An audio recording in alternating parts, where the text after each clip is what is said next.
Lecture में हमने पढ़ा था कि फुलफिलमेंट बाय अमेज़ॉन और फुलफिलमेंट बाय मर्चेंट उन दोनों में क्या डिफरेंस है। अब ज़रा इनके जो एडवांटेजेस हैं कि अगर हम फुलफिलमेंट बाय अमेज़ॉन करें तो हमें कौन कौन से बेनिफिट्स हैं, अगर हम फुलफिलमेंट बाय मर्चेंट करें एफबीएम करें तो हमें कौन से बेनिफिट्स और कौन से हम ड्रॉबैक्स होते हैं। तो स्टार्ट करते हैं फुलफिलमेंट बाय अमेज़ॉन एफबीए से। इस मोड ऑफ चैनल में हमें क्या है कि बहुत इजी होता है, सुपर इजी टू मैनेज, क्योंकि ये सब कुछ अमेज़ॉन खुद कर रहा होता है। अगर हमारे ऑर्डर्स आते हैं मैनेज ऑर्डर बाय अमेज़ॉन, वो भी सारे अमेज़ॉन खुद ही देखता है कि किस कस्टमर ने कहाँ से ऑर्डर भेजा है, कहाँ से उसको प्रोडक्ट हम लोगों ने सेंड करनी है, तो वो भी अमेज़ॉन करता है। कोई स्टाफ की हमें ज़रूरत नहीं पड़ती। अमेज़ॉन के अपने कोरियर सर्विसेज होते हैं जो कि डेस्टिनेशन पे उस प्रोडक्ट को पहुंचाता है। अच्छा, फॉर एग्जांपल वो रास्ते में डैमेज होती है या टाइमली वो नहीं पहुंचती तो वो भी अमेज़ॉन के हेडेक है, जिसमें रिटर्न और टाइमली शिपमेंट ये सारा अमेज़ॉन खुद करता है। सबसे बड़ी बात इसमें प्राइम एलिजिबिलिटी बाय डिफ़ॉल्ट होती है। प्राइम एलिजिबिलिटी क्या होती है? प्राइम एलिजिबिलिटी कोई स्पेशल डेज होते हैं अमेज़ॉन की तरफ से जो कि अपने प्राइम मेंबर्स को वो देते हैं, उनके प्रोडक्ट्स को। जिस तरह हम दराज में स्पेशल डेज होते हैं, सेल्स होती है, उनकी कमर्शियल्स को आगे दिखाया जाता है, इस तरह प्राइम मेंबर्स को भी अमेज़ॉन एक प्रेफरेंस देता है, उनके प्रोडक्ट्स को सबसे आगे दिखाता है, सेल्स और डील्स में उनकी हेल्प करता है। और प्राइम मेंबर्स जो होते हैं, जो ऑलरेडी उनके साथ रजिस्टर्ड बायर होते हैं, उनको आपकी प्रोडक्ट दिखाता है। तो ये प्राइम एलिजिबिलिटी भी उन लोगों को, उन सेलर्स को ज़्यादा मिलती है, उनके पास ही होती है जो फुलफिलमेंट बाय अमेज़ॉन एफबीए कर रहे होते हैं। और अमेज़ॉन खुद इस चैनल को, फुलफिलमेंट चैनल को पसंद करता है, क्योंकि इसमें से अमेज़ॉन को फीसेस आ रही होती हैं। अमेज़ॉन आपसे इस सर्विस की फ़ीस चार्ज करता है। सो अमेज़ॉन लाइक कि आप एफबीए करें, आपको प्राइम एलिजिबिलिटी दी जाएगी और आपके तमाम जो इसके फीचर्स हैं, आपको कोई टेंशन की ज़रूरत नहीं पड़ेगी, अमेज़ॉन ही हर चीज़ आपकी मैनेज करेगा। इसके बरक्स अगर हम एफबीएम देखिए, फुलफिलमेंट बाय मर्चेंट एफबीएम, तो उसमें क्या है, एक तो मैनेजमेंट आपके लिए स्टार्ट में तो आपके लिए इजी है, लेकिन जैसे आपके बिजनेस ग्रो करेगा आपके लिए मैनेजमेंट, उसको मैनेज करना मुश्किल हो जाता है। आपको हर ऑर्डर की शिपमेंट देखनी पड़ेगी, टाइम पर पहुंचे, डिले ना आए, अगर रिटर्न आए तो उनको रिफ़ंड करना है या उनको दूसरी प्रोडक्ट भेजनी है, आपने डैमेज हुआ तो भी आपको लॉस, ठीक है। तो ये सारी चीज़ें आपने खुद देखनी है, आपने अपने कुरियर सर्विसेज की बात करनी है, उनके टाइमली डिलीवरी को इंश्योर करना है, ठीक है। आपको स्टाफ की ज़रूरत पड़ेगी क्योंकि आपका काम नहीं है, कुरियर के लिए आपने अलग रखना है, कस्टमर केयर, कस्टमर सर्विसेज के लिए आपने अलग लोगों को रखना है, पैकिंग, शिपिंग, लेबलिंग, उनके लिए अलग लोगों को रखना है, ठीक है।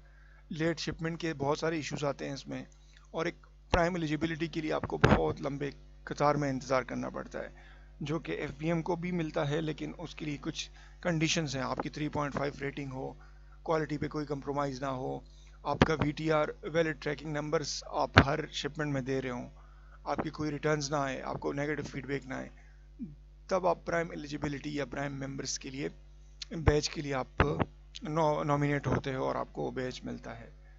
तो इसमें ये थोड़ा मुश्किल हो जाता है क्योंकि आप थाउजेंड्स, आपको अगर फॉर एग्जांपल 100,000 ऑर्डर्स आ जाते हैं तो हर ऑर्डर को टाइमली पहुंचाना, उनको रिफ़ंड करना, उनको रिकलेक्ट करना, ये बहुत मुश्किल हो जाता है, ठीक है। और अमेज़ॉन इसको सेकंड ग्रेड में लेता है, सबसे पहले लाइक करता है उन सेलर्स को जो एफबीए कर रहे हो, उसके बाद से एफबीएम को पसंद किया जाता है, ठीक है। अब अगर इन्हीं दो डिफरेंसेस को हम इस चार्ट के हवाले से देखें तो आपको और चीज़ें क्लियर हो जाएंगी। प्राइम शिपिंग अगर देखें तो एफबीए के लिए है ऑटोमेटिकली एलिजिबल, वो एलिजिबल हो जाता है क्योंकि अमेज़ॉन का अपना फुलफिलमेंट चैनल है, वो आपको प्राइम एलिजिबिलिटी का भेज दे देते हैं। जबकि यहाँ पर आपको सर्टन पैरामीटर्स को देखना पड़ता है एफबीएम में, वही जो मैंने आपको बताया कि आपको रेटिंग इम्प्रूव करनी पड़ेगी, आपको नेगेटिव फीडबैक नहीं आएंगे, आपने वैलिड ट्रैकिंग देनी है, टाइमली शिपमेंट करनी है, तभी आपको एफबीए प्राइम एलिजिबिलिटी का बैच मिलेगा। अच्छा, बाय बॉक्स एडवांटेजेस, आपका बाय बॉक्स आपके पास रहता है। बाय बॉक्स क्या होता है? जब आप अमेज़ॉन आपको एक एड टू कार्ट और बाय का एक ऑप्शन देता है, ठीक है। अगर आप एलिजिबल हो, आपकी प्रोडक्ट की क्वालिटी अच्छी है, आपका नेगेटिव फीडबैक ना हो, आपकी रेटिंग अच्छी हो, तो अमेज़ॉन आपको बाय बॉक्स आपके पेज पे शो होता है। जो कस्टमर आपकी पेज पे विजिट करता है उस पर वो बटन बाय बॉक्स का नज़र आ रहा होता है और उस पर क्लिक करके हम आपकी प्रोडक्ट परचेज कर सकते हैं। जिसकी लिस्टिंग पे ये नहीं होता तो वो बाय बॉक्स सप्रेस्ड होता है। तो FBA पे ऑटोमेटिकली आपको बाय बॉक्स का बटन नज़र आ रहा होगा। FBM में आपको एलिजिबिलिटी की ज़रूरत होती है, आपको सर्टेन पैरामीटर्स फुलफिल करने पड़ेंगे, उसके बाद से आपको बाय बॉक्स विन करना पड़ेगा, तब आपको वो एलिजिबिलिटी शो होगी। ठीक है। अमेज़ॉन सर्च रैंक, आपको अमेज़ॉन सर्च रैंक आपकी रैंकिंग इम्प्रूव होगी, जबकि वहाँ पे आपको रैंकिंग में थोड़ा मसला आएगा। ठीक है, वो भी इसीलिए वही पैरामीटर्स हैं कि टाइमली पहुँचे, ट्रैकिंग आपकी वैलिड हो, कोई फीडबैक नेगेटिव ना आए, तो वो अमेज़ॉन खुद कर रहा होता है, इसलिए आप ऑटोमेटिकली आपकी रैंकिंग इम्प्रूव होती है।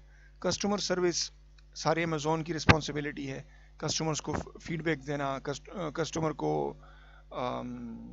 उनके प्रोडक्ट्स पहुंचाना, ये सारा अमेज़ॉन है, जबकि FBM में सेलर खुद करता है। रिफंड्स और रिटर्न जो मैंने कहा वो भी अमेज़ॉन ही करता है, FBM में सेलर खुद रिस्पॉन्सिबल है। Performing matrix, on time delivery, order cancellation etcetera, ये सारा अमेज़ॉन खुद करता है FBA में, जबकि FBM में सेलर ने ये सब कुछ करना होता है। कॉस्ट, आपको इजाफी कॉस्ट जो FBA को देनी पड़ती है वो आपने स्टोरेज फीस देनी है जहाँ पे आपने अपनी इन्वेंट्री रखनी है, फुलफिलमेंट जो कोरियर सर्विसेज यूज़ कर रहे हैं आपकी प्रोडक्ट को आपके कस्टमर तक पहुँचाने के लिए, उसकी फ़ीस देनी पड़ेगी, और आपकी प्रोडक्ट के साइज़ पर है, वो कितना लाइट है, कितना छोटा प्रोडक्ट आप यूज़ कर रहे हो, उसी के हिसाब से उसकी फ़ीस पड़ती है। जितना वो हैवी होगा, जितनी उसकी डायमेंशन बढ़ेंगी, उतना आपको ज़्यादा फ़ीस पे करना पड़ेगी। ठीक है। और स्टोरेज फीस एक ये डिसएडवांटेज है इसका कि अगर आपकी छुट्टियां भी हो, कोई किसी चीज़ की वजह से क्रिसमस आ गया, ईस्टर आ गया, या कोई और छुट्टियां आ गई, तो स्टोरेज फीस उसके लिहाज से इंक्रीज भी सीजनली होता है, ईयरली भी इंक्रीज होता है। जबकि दूसरे में आपको FBM में देखें तो अमेज़ॉन रेफरल फ़ी आपको सिर्फ एक देनी पड़ेगी, बाकी स्टोरेज वो एक टाइम पे आप अपने घर में भी रख सकते हो, या थर्ड पार्टी अगर किसी की सर्विसेज लेना चाह रहे हो तो वहाँ रख सकते हो, लेकिन उनकी fees as compared to Amazon की फीसेस से कम ही होती हैं। ठीक है, तो ये दोनों डिफरेंस है इसमें। इन्वेंट्री कंट्रोल, आपके इन्वेंट्री पे कोई कंट्रोल नहीं होता, क्योंकि अमेज़ॉन ही, उनको ऑर्डर्स आते हैं, वो खुद ही आपकी इन्वेंट्री उठाकर सेल कर रहा होता है। यहाँ पे टोटली कंट्रोल आपके पास होता है।